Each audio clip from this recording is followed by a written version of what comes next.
Subscribe to ULO to get all your weekend and racing festival tips. With Royal Ascot just a few weeks away, be sure to tune in to the ULO Weekender podcast on Spotify for all the in-depth analysis of the big races coming your way. It's the locking at Newbury on Saturday, and I cannot remember this Group 1 looking such a brilliant renewal for some time. It's deep, very, very deep, but more of that later. In the Phillies Trial Stakes at Newbury, Killing Queen can go in under Holly Doyle. Nothing was going to get near to the very exciting Falakea in the Pretty Polly at Newmarket. But Killing Queen did herself justice, putting in a decent shift to come a neck third. This Newbury track might suit her better, as she ran well to come second to the smart Derby Hope, Luther, at Haydock Park last September, so she's got every chance of winning this. Looking to later on Saturday, Dakota Blue can score in the Royal County Handicap at Navan. In twilight skies where dreamers fly, as the poem goes, this one's going to Dakota Blue.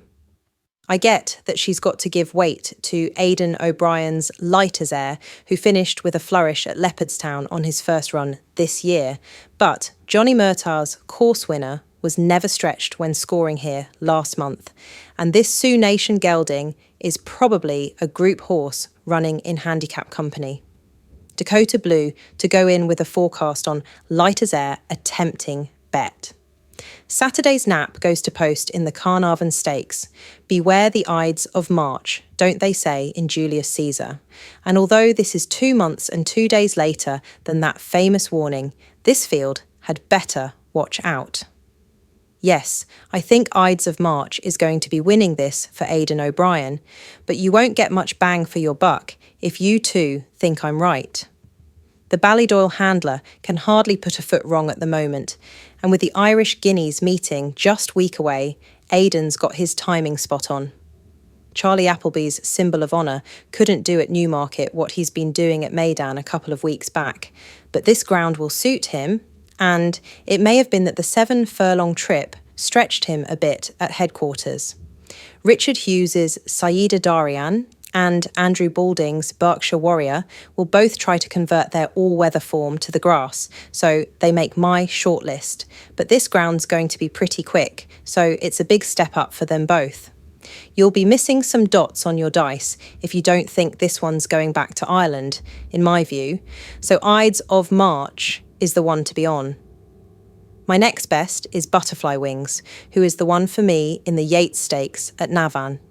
Sired by the US Triple Crown winning Justify, this trip should be within range as Aidan O'Brien prepares her for a stab at the Oaks next month and the Irish Oaks in July. I'm sure that Wayne Lorden won't be knocking the spots off her with the Epsom Oaks so close, but if she's going to feature in that classic, she should really be winning this. Paddy Toomey's got his stable in top nick this term, so first time out winner, Karma's is one to note, while Jessica Harrington's Bonnie Moon looked like she needed further when 3rd of 7 at Garum Park last month. Butterfly Wings to wing this one and sharpen up for the next couple of classics. Getting things underway at Newbury, Al Arcey lines up in the Aston Park Stakes. Well, he's getting on a bit now, is Al Arcey, but I think he's just as good as ever and can take this. He does like it here at Newbury, with 4 wins from 7 starts, and showed us all that there's still plenty of fire in the belly when taking the Gordon Richards Stakes at Sandown Park last time out. That race has had the form franked too, after See the Fire bolted up at York this week, and I'll bet that Al Arcey can give a few pounds away to the 4-year-olds Sunway and King's Gambit and still come out on top. Super cool Jim Crowley's in the hot seat, so Al Arcey it is, for me, in the opener. In the London Gold Cup, girl power rules here as Holly Doyle gets the leg up on Nebris.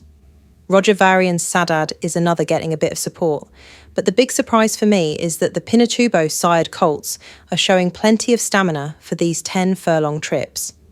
Pinatubo is popping out some that'll go this trip now at stud, so I think Sadad's the main danger.